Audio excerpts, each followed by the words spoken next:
तो हेल्स पैराडाइज के latest episode में ये दोनों भाई जाके जंगल में एक खूबसूरत कपल से मिलते हैं। दोनों देखने में लेडीज़ ही लग रही होती है। दोनों आपस में सोच ही रहे होते हैं कि ये लोग इतनी खतरनाक जगह में इतने बिंदास होकर कर क्या रहे हैं। तभी येलो हेयर वाली लेडी कहती है कि इंसान होके तुम लोग इतना अंदर तक पहुँचे कैसे, आखिर हरमित कर क्या रहे हैं। ये सुनकर दोनों भाई जवाब देते हैं कि यानी तुम लोग ह्यूमन नहीं हो। और फिर येलो वाली लेडी गुस्सा हो जाती है, जिसका फिगर अभी तक एक लेडीज़ की तरह लग रहा था वो चेंज होके एक मैन में बदल जाती है। कहती है कि मैं तुम्हें सबक सिखाऊंगी। फिर सीन चेंज हो जाता है। गाबीमारू अपने पार्टनर्स को कह रहा होता है कि हमें फ़र्क नहीं पड़ता यहाँ पे हेरमित रहते हैं या फिर कोई और रहता है, हमें सिर्फ इस बात से फ़र्क पड़ता है कि ये लोग हमारे दोस्त हैं या दुश्मन।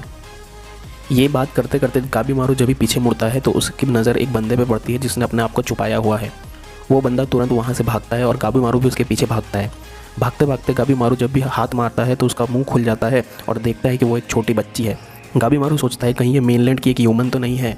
तभी वहाँ पे पेड़ के जैसे एक मॉन्स्टर आके गाबीमारू और उसकी टीम पे अटैक कर देता है। मारू उस मॉन्स्टर को चकमा देके वो लड़की के पीछे भागता है और इन्हें कहती है कि तुम लोग इस मॉन्स्टर को संभालो, लड़की को पकड़ना ज़्यादा इंपॉर्टेंट है। और सागिरी भी गाबीमारू के साथ साथ चली जाती है। यहाँ पे यूजुरिया और सेंता दोनों एक साथ फाइट करने ही वाले होते हैं। तभी यूजुरिया सेंता का चश्मा ले लेती है और कहती है कि मैं एक निंजुत्सु यूज़ करना चाहती हूँ जो मैं नहीं चाहती कि तुम देख लो। गाबीमारू जंगल में पीछा करते करते उस लड़की के पास पहुँच जाता है और कहता है कि तुम आसपास की चीज़ों से वाकिफ़ लगती हो, क्या तुम हमारी हेल्प करोगी। इतने में वो लड़की गाबीमारू का एक हाथ पकड़ के उसको हवा में उड़ा के नीचे पटक देती है। ये देखकर गाबीमारू भी शॉक में रह जाता है और आखिर एक छोटी बच्ची ऐसा कर कैसे सकती है। सागिरी भी उसका पीछा करते करते कहती है कि हम दुश्मन नहीं हैं, हम बस कुछ सवाल पूछना चाहते हैं। तो वो लड़की रुक जाती है और सागिरी जब भी उसके पास जाती है वो घूम के एक मुक्का मारने की कोशिश करती है और गाबीमारू बीच में आ जाता है। वो मुक्का पड़ते ही गाबीमारू समझ जाता है कि ये कोई नॉर्मल ह्यूमन नहीं है क्योंकि वो बहुत ही ज़बरदस्त होता है। पर गाबीमारू को गुस्सा आ जाता है और वो अपने पावर दिखा के आसपास की वेलों से उस लड़की को जकड़ लेता है और गुस्से में लड़की की तरफ देख के बोलता है कि मैं यहाँ की मुश्किलों से थक चुका हूँ, मुझे एलिक्सर ऑफ लाइफ चाहिए, तो चुपचाप मुझे बता दो। और लड़की की तरफ बड़ी डरावनी आंखों से देखता है। इतने में लड़की डर के रो देती है। सागिरी कहती है कि उसे नीचे उतारो, वो बस एक छोटी बच्ची है। फिर सागिरी उसे चुप कराती है। फिर ये लोग वुड मॉन्स्टर के पास पहुँच जाते हैं और बात कर ही रहे होते हैं कि अचानक से वुड मॉन्स्टर बोल पड़ता है। सब लोग शॉक में हैं और वुड मॉन्स्टर कहता है कि वो लड़की मुझे लौटा दो, मैं तुम लोगों को गांव में लेके जाऊंगा और एलिक्सर ऑफ लाइफ के बारे में भी बताऊंगा। यूजुरिया इस बात का जवाब देते हुए कहती है कि नहीं, हम तुम पे भरोसा नहीं करते। तो वो मॉन्स्टर कहता है कि मैं तुम्हें खाना भी दूंगा। फिर भी यूजुरिया कहती है कि हम नहीं मानते। फिर जब आखिर में मॉन्स्टर कहता है कि हमारे पास बात भी है तो ये लोग मान जाते हैं और उसके साथ चलना शुरू कर देते हैं। ये मॉन्स्टर इन्हें एक गाँव जैसी जगह में लेके जाता है जो बिल्कुल बंजर पड़ी है। तो ये लोग पूछते हैं कि आखिर ये गाँव कितने साल पुराना है। तो वो मॉन्स्टर कहता है कि ये गांव हज़ारों साल पुराना है और हज़ारों सालों से यहाँ पे कोई नहीं रहता, सिर्फ हम लोग ही रहते हैं। इसके बाद सागिरी और यूजुरी दोनों नहाने चले जाते हैं और फिर ये मॉन्स्टर इन्हें खाना सर्व करता है। सेंता खाना चाहता है बट गाबीमारू उसे मना करता है। मॉन्स्टर कहता है कि ये सेफ़ है, इसमें कोई जहर नहीं मिला हुआ। तभी गाबीमारू पूछता है कि आखिर तुम्हारे इस छोटी लड़की के साथ क्या संबंध है। तो वो मॉन्स्टर कहता है कि मैं ये नहीं बता सकता। फिर गाबीमारू कहता है कि मुझे इस बात से फ़र्क नहीं पड़ता कि आखिर तुम्हारा रिश्ता क्या है, मुझे बस इस बात से फ़र्क पड़ता है कि तुम इस आइलैंड में कर क्या रहे हो। मुझे इस आइलैंड के बारे में बताओ और ये एलिक्सर ऑफ लाइफ मुझे कहाँ मिलेगा, मुझे इस बारे में बता दो।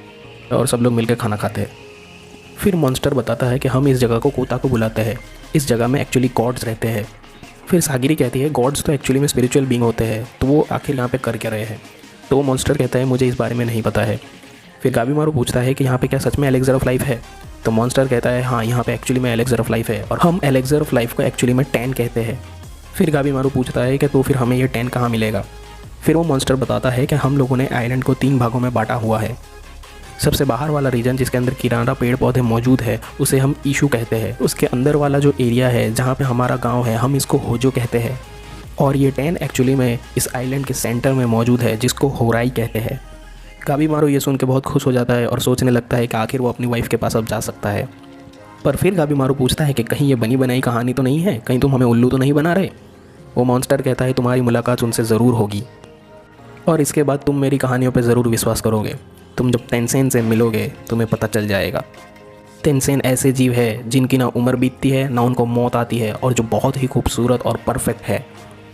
और इस सीन में वो दोनों भाइयों की फ़ाइट दिखाई जा रही होती है। इन लोगों ने येलो वाला का सर और धड़ अलग कर दिया होता है बट वो फिर से रीजनरेट होकर पूरा का पूरा तैयार हो जाता है और ये सिर्फ अपने हाथों से इन लोगों को हराता हुआ नज़र आ रहा है। वो मॉन्स्टर फिर कहता है कि सुसीन से तो तुम लोगों ने रास्ते में फ़ाइट कर ही ली होगी, पर जब तुम ये तेनसेन से फाइट करोगे तुम्हें पता चल जाएगा कि ये लोग कितने पावरफुल है। फिर वो मॉन्स्टर कह रहा है तुम्हें अजीब लग रहा होगा कि मैं तुम्हारी मदद कर रहा हूँ और तुम्हें खिला रहा हूँ, बट ये तुम्हारी शायद से आखिरी इच्छा हो सकती है। कोई भी ह्यूमन जो यहाँ पे आता है वो बच के कभी नहीं जा पाता। तेंजिन कभी भी किसी को बचने नहीं देते। ये सुनने के बाद गाबीमारू मॉन्स्टर के ऊपर तलवार रख देता है और कहता है तुम हमारे साथ मजाक तो नहीं कर रहे हो। फिर वो कहता है मुझे मजाक करके क्या मिलेगा, मुझे कोई फ़र्क नहीं पड़ता तुम जियो या मरो।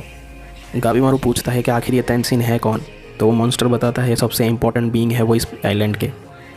तभी नेक्स्ट सीन में बताया जाता है कि तेंजिन ने इन दोनों भाइयों को मार के कुएं में फेंक दिया है, जहाँ पे वो लोग पेड़ बनना शुरू हो चुके हैं और जहाँ पे बहुत सारी लाशें भी पड़ी हुई है। और तेंजिन ही वो लोग हैं जो कि शोरसिन को काबू करते हैं और जो लोग गिल्टी पाए जाते हैं उनको वो पनिश करते हैं। पर तुम फिक्र मत करो, क्योंकि जो भी मर जाता है वो वापस फूल बन के ज़िंदा होता है। और ये जो लोग मरे हैं और फूल बन चुके हैं, इन मरे हुए लोगों से ही एक्चुअली में टैन को पावर मिलती है। तभी यूजीरिया कहती है कि ये तो मुझे सिर्फ अफवाह लग रही है। तो वो मॉन्स्टर अपना एक हाथ तोड़ देता है और उसका हाथ फिर से ग्रो हो जाता है और कहता है कि नहीं, मैंने भी टैन को हासिल किया हुआ है और उसमें से एक ब्लेसिंग ये भी है। फिर गाबीमारू पूछता है कि आखिर तुम हज़ारों साल तक अगर ज़िंदा थे तो क्या ये लड़की भी हज़ारों साल तक ज़िंदा है, और वो अपनी ब्लेड उस लड़की की तरफ करता है। तभी लड़की घबरा जाती है और यूजीरिया उसे रोक लेती है। मॉन्स्टर कहता है कि तुम बिलीव करो या ना करो, इस प्लेस का नाम है शिनसेंक्यो और जो भी यहाँ पे एंटर करता है उनका नसीब अब गॉड्स के हाथों में है। नेक्स्ट सीन में गाबीमारू अपने आप को वॉश करने जाता होता है और सागिरी भी साथ में चल रही होती है। दोनों आपस में बात कर रहे होते हैं कि हमें और ज़्यादा इन्फॉर्मेशन की ज़रूरत है, क्योंकि इस एलेक्सर ऑफ लाइफ को तेंजिन गार्ड कर रहे हैं और इन्फॉर्मेशन बहुत ज़्यादा स्कैटर्ड लग रही है, क्योंकि ह्यूमंस को ऐसा पढ़ाया गया है कि तेंजिन एक्चुअली में हाई लेवल के हर्मिट्स होते हैं। ऐसा बात करते हुए जब भी गाबीमारू बात के अंदर घुसता है तो देखता है कि छोटी बच्ची वहाँ पे ऑलरेडी नहा रही होती है और गाबीमारू को देख के डर के वो फिर से रोने लगती है। इसके बाद सागिरी उस लड़की को नहाने में हेल्प कर रही होती है। गाबीमारू पास में जाके अपने आप को साफ़ करने लगता है। सागिरी उस लड़की को शैम्पू कैसे यूज़ करते हैं और अपने आप को कैसे अच्छी तरह से साफ़ किया जाता है वो सब सिखा रही होती है। ये सब सीखने के बाद वो लड़की बहुत खुश हो जाती है।